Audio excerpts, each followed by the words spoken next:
कांग्रेस के पूर्व राष्ट्रीय अध्यक्ष राहुल गांधी पर पिछले कई दिनों से केंद्रीय मंत्री ज्योतिरादित्य सिंधिया काफी हमलावर हैं, जो कि एक समय में घनिष्ठ मित्र हुआ करते थे।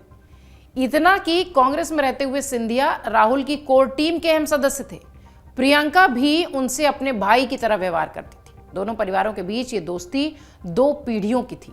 सिंधिया के पिता माधवराव सिंधिया और राहुल के पिता राजीव गांधी के बीच प्रगाढ़ दोस्ती थी, यानी ये पीढ़ियों से दोस्ती चली आ रही थी। और आज का समय है जब दोनों के बीच कुछ नहीं बचा, सिर्फ आरोपों की झड़ी है।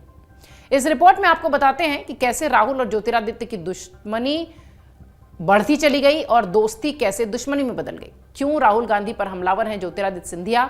ज्योतिरादित्य सिंधिया को एमपी में टक्कर देने के लिए राहुल गांधी क्या आगे आएंगे, राहुल के सामने सिंधिया हो सकते हैं। ये तमाम सवाल आपके जहन में तैर रहे होंगे। इन सब का जवाब हम इस रिपोर्ट में देने की कोशिश करेंगे। दरअसल मामला ज्योतिरादित्य सिंधिया ने मार्च 2020 से शुरू किया था, जब वो कांग्रेस छोड़कर बीजेपी में शामिल हो गए। तब से दोनों के बीच दूरियां बढ़ती चली गई, राहुल और सिंधिया। बीते 3 साल में सियासत ने ऐसी करवट ली कि अब मध्य प्रदेश में इस साल के अंत में होने वाले विधानसभा चुनाव में राहुल और ज्योतिरादित्य के बीच आमने सामने की टक्कर देखने मिल सकती है। राहुल पर सिंधिया का हमला 3 साल पहले बीजेपी में जाने के बाद भी आमतौर पर दिखाई पड़ रहा था। सिंधिया गांधी परिवार पर हमलावर होते थे या कई बार बहुत सॉफ्ट शब्दों का इस्तेमाल करते थे, पर पिछले कुछ दिनों से यह परिपाटी बदल चुकी है। राहुल के बयानों के बारे में पूछे जाने पर वो इसे कांग्रेस का आंतरिक मसला बताकर उस वक्त पल्ला झाड़ देते थे, लेकिन अब हालात बदल चुके हैं, परिपाटी बदल चुकी। इसका उदाहरण तब देखने मिला जब सिंधिया ने अपनी प्रेस कॉन्फ्रेंस में सीधा हमला राहुल गांधी पर बोला। उन्होंने राहुल को स्वार्थी राजनीतिज्ञ बताने के साथ कांग्रेस की विचारधारा को देशद्रोही तक कह दिया। बीजेपी की रणनीति का अहम हिस्सा अब सिंधिया बन चुके हैं। इन सारे बयानों के बाद ऐसा ही लगता है।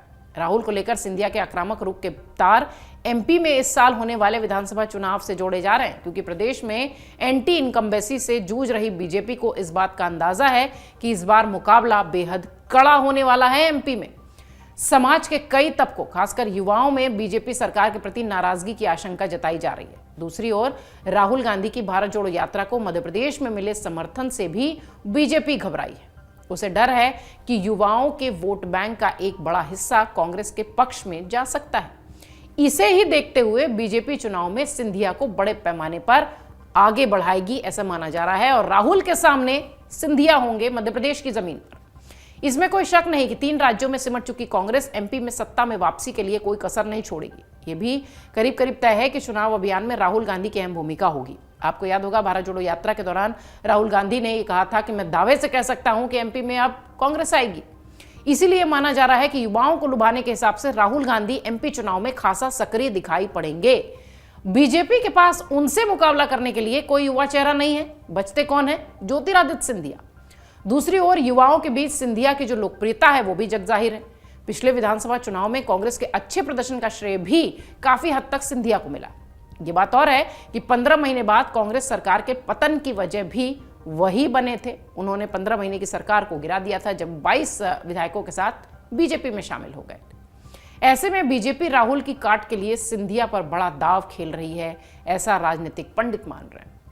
सिंधिया के लिए गढ़ बचाने की बड़ी चुनौती है, इसमें कोई संदेह नहीं। विधानसभा चुनाव की तैयारियों में लगी कांग्रेस का सबसे ज्यादा ध्यान ग्वालियर और चंबल की वो बेल्ट है जो कि सिंधिया का गढ़ है, और यहीं के सारे विधायक मिलकर 15 महीने की कांग्रेस की सरकार गिराने में सामने आए थे। पूर्व मुख्यमंत्री दिग्विजय सिंह इस क्षेत्र में लगातार सक्रिय हैं, इसी ग्वालियर चंबल की बेल्ट में। प्रदेश के कांग्रेस अध्यक्ष कमलनाथ भी लगातार इस क्षेत्र के दौरा कर रहे हैं। कांग्रेस की सारी रणनीति सिंधिया को उन्हीं के गढ़ में पटकनी देने के लिए इर्द गिर्द घूमती दिखाई पड़ रही है। इससे 2 चीजें होंगी, एक तो वो सीट मजबूत होगी, दूसरी सिंधिया से बदला भी हो जाएगा। ऐसे में सिंधिया के लिए अपना गढ़ बचाने की जो चुनौती है वो बहुत बड़ी है। वो चाहकर भी इस लड़ाई से दूर नहीं रह सकते, नहीं तो उन्हें राजनीतिक वजूद का खतरा सताएगा।